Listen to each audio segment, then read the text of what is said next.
అందరికీ నమస్కారం. Markapuram municipal chairman పదవి ప్రస్తుతం ఖాళీగా ఉంది.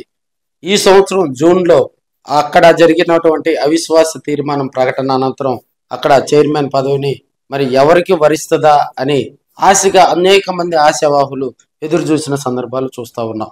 ఎందుకంటే ఒకసారి మార్కాపురంలో ఉన్నటువంటి మరి మున్సిపల్ దానికి సంబంధించిన బలబలాలను పరిశీలిస్తే గతంలో మరి 5 ఇనామినస్గా మరి ప్రకటించడం జరిగింది.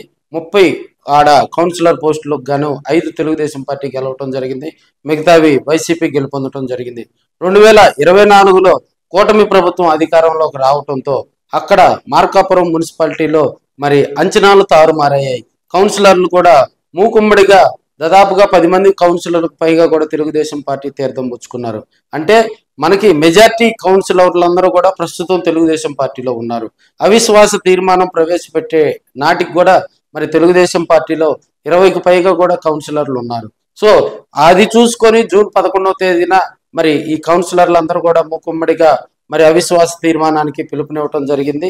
మరి అవిశ్వాస తీర్మానంలో కూడా నెగ్గిన తర్వాత ఇప్పుడు ఉన్నటువంటి పరిస్థితుల దృష్ట్యా కొత్త మరి పాలకవర్గం కొలువు తీరవాలి.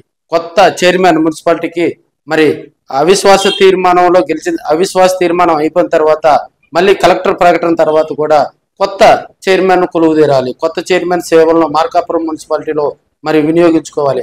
అయితే ఇప్పటి వరకు ఆ చైర్మన్ పదవికి ఎవరిని ప్రకటించకపోవటం ఆశావాహులందరూ అక్కడ స్థానిక ఎమ్మెల్యే అయినటువంటి మరి కందుల నారాయణ రెడ్డి చుట్టూ తిరుగుతున్నారు. ఇప్పటికే 2-3 అయితే మున్సిపల్ చైర్మన్ పీఠం తమకే దక్కుతుందని కొంతమంది ఆ నోట ఈ నోట కూడా మరి వారు ప్రకటన చేసుకున్నట్టు సమాచారం తెలుస్తుంది.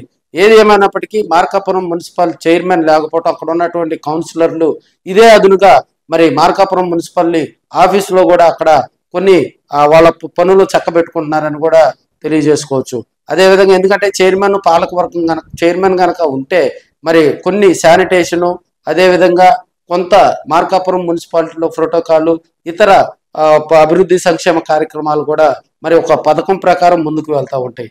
సో ఇప్పుడున్న పరిస్థితుల్లో కౌన్సిలర్లు అందరూ కూడా వారికి ఇష్టమైనటువంటి పనులు వారికి అనుకూలమైనటువంటి అధికారుల దగ్గరికి వెళ్ళి మార్కాపురం మున్సిపాలిటీలో మరి కౌన్సిలర్లే రాజ్యం ఏలుతున్నారు అనేది మరి తెర వెనుక బయట వినిపిస్తున్నటువంటి గుసగుసలు.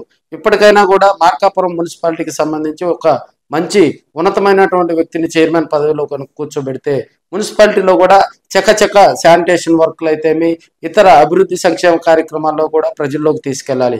ప్రజలకు జనరంజకమైనటువంటి పాలన ఇవ్వాలంటే మున్సిపల్ పాలకవర్గం మరింత దూకుడుగా పనిచేస్తేనే ఇప్పుడున్న పరిస్థితుల్లో మార్కాపురం అభివృద్ధి సాధ్యం. ఎందుకంటే మరో కొన్ని రోజుల్లో కొత్త జిల్లాగా అవతరించబోతుంది అనేటువంటి ఆ సందేశం కూడా ఇప్పుడున్న పరిస్థితుల్లో మరి అందరి నోట నానతా ఉన్నటువంటి సందర్భాల్లో మార్కాపురం మున్సిపల్ చైర్మన్ పదవి ఎవరికి వస్తుంది పదవి కోసం కూడా ఇప్పటికే ఎమ్మెల్యే చుట్టూ కొంతమంది చెక్కలు కొడతా ఉన్నారు. కొంతమంది అయితే ఎమ్మెల్యే చొరవతో తమకే ఆ పదవి వస్తుందని కూడా మరి చెప్తా ఉన్నారు. ఏదేమైనప్పటికీ త్వరలో మరి మార్కాపురం మున్సిపల్ చైర్మన్ పదవి ఎవరికి వస్తుందో వెయిట్ అండ్ సీ.